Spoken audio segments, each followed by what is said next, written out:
But I mentioned the Chiefs for a minute there. Mentioned the Chiefs. I am really 100%, I am done with Travis Kelce. I'm done with his histrionics in every game of him yelling at his teammates, yelling at Andy Reid. Like yesterday during the win over the Giants, there's video in the first half. He's screaming at the guys. He's screaming at Andy Reid. Andy Reid has to get in Travis Kelce's face and yell back at him. Now, second half, this is the end of the first half, and Andy Reid said today, I don't mind the passion. I don't mind it. Look, Travis is that guy. He knew when we need a kick in the pants, and he said that. And look, you saw how the Chiefs came out in the second half, right? Chris Collinsworth was saying it the whole time. I don't know what Andy Reid did at halftime, but wow, this is a more focused Chiefs offense, and they just, they pretty much put the hammer down on the Giants the rest of the way. So I get that, and I get that that's who Travis Kelce is. I'm just done with him yelling at everybody, and because he honestly, it's just an awful optic, and I see him and I just go, dude, you're just embarrassing yourself with this. You're just embarrassing yourself. I know you're done as an NFL player, and he knows he's done. He's not a guy affecting the games like he could anymore. He is done. He has spent the last couple of years living the high life, living the fast lane, podcast, superstar. I get it. He's also, when you get to your mid-30s, you're at the end, and I get he's mad because he's seeing, I can't dominate games like I used to, and I'm nearing the end. This is my last year in the NFL. The Chiefs wouldn't give him more money another year in his contract. I want more. Dude, we know you're done, right? We know you're finished. So I get the frustration, but just this whole yelling every single time when things aren't going right, especially when you're yelling and you're not backing it up. It's one thing to yell and say, follow me to freedom. And he does old Charlie Steiner Sports Center commercial, right? But when you say, hey, come on, we got to do it, and then you drop a pass, it turns into a pick that costs your team the game, or you don't really affect the game like you used to, you're just embarrassing yourself. And I feel like you're just losing your cool, and you're losing your head because you're mad that you're not playing well and the Chiefs aren't playing well, and it's just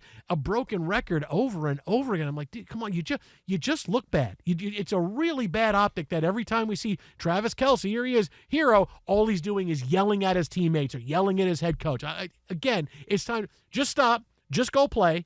And if you can't affect the game, okay, I understand that. But, man, really, every week this is with Travis Kelce. I'm done with this. I'm done. Time, place, down, distance, and obviously histrionics are going to be much more acceptable. The eccentricities of players, coaches, GMs. Remember, Mike McDaniel was really just quirky and cute when he first got the job with the Dolphins because the offense was working. Mm-hmm. Now it's a word salad. Not quirky, not cute. Right? No. Like all of it's gone. Now it's like he doesn't know what he's doing. He's just making it up as he goes along. Mm-hmm. Right? It's no longer the thing that folks want to go on board. It's they've flipped 180 degrees. Travis Kelce, last year still 97 receptions. Not a lot of separation, not a lot of yak, and certainly not a lot of red zone success.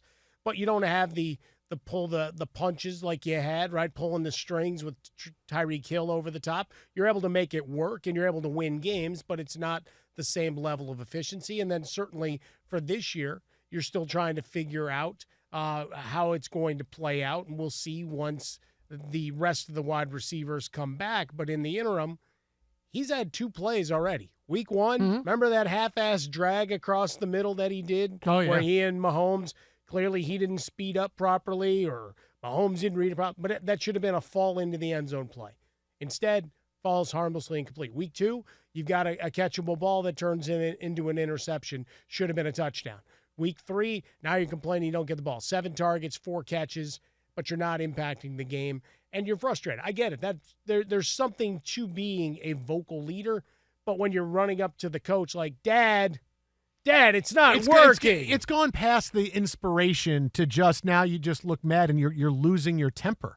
That's what it looks like. But like to now. me, it's always there's that divide between if I'm in my position group, the linemen, whatever, my offense, and we're getting after it a little bit, then I can still get into the leader thing.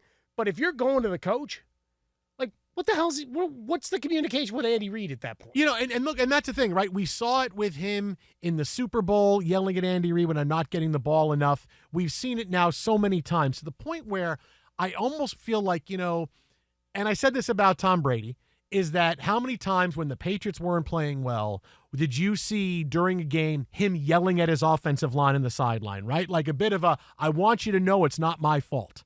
right? It's not my fault. I'm yelling at my offensive line. And I've seen that so many times now to go, okay, this is Brady wanting you, knowing what the optics are like, knowing the camera is on him, and he's yelling at his offensive line. And I almost feel like Travis Kelce is doing the same thing.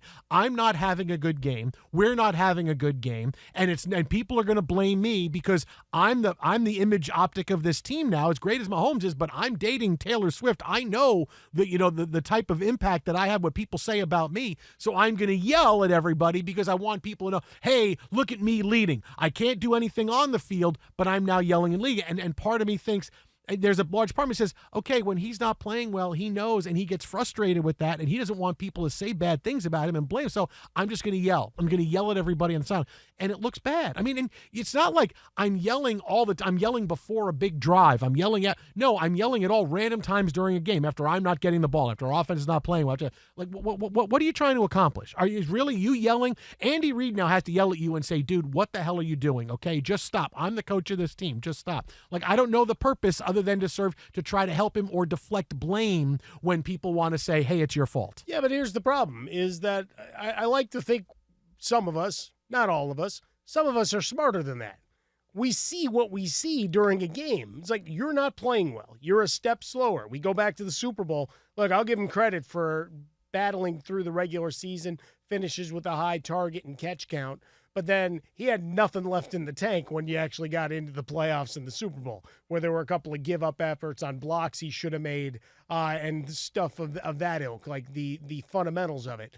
For this year, you're off to a rough start and clearly growing pains for this offense. Defense is pretty good. It's going to keep you in games. Might actually win you a couple of games before it's all said and done. And the schedule makers did you no favors, right? It's one heavyweight battle after another right off the jump, right? Because even this week, we've got another big game because they've got Baltimore this week, right? So you're looking at another big defensive effort you're going to need. And guess what? Even at their best, that means you're going to need to score at least 24 points to win. So good luck on that. But all of that it's not going to obfuscate our opinion of where you're at as a player. We all recognize this is the last rodeo. All right, there's nothing around that unless suddenly you had some superhuman. Go back to Hong Kong Phooey and turning into a superhero. See what I did there? Yeah. Yeah. No, it's because it's still related to your Patrick Mahomes impression, so it all works. But like, unless that's suddenly going to happen and you're putting on a cape, it's done, right? So you have to figure out how to make those other wide receivers the best versions of themselves they can be. Support Mahomes where you can. But the tantrums aren't going to hide the fact that you're at diminished capacity at this point. Exit out about a fresca, exit Swollen Dome, the Jason Smith Show with Mike Harmon live from the Fox Sports Radio studios.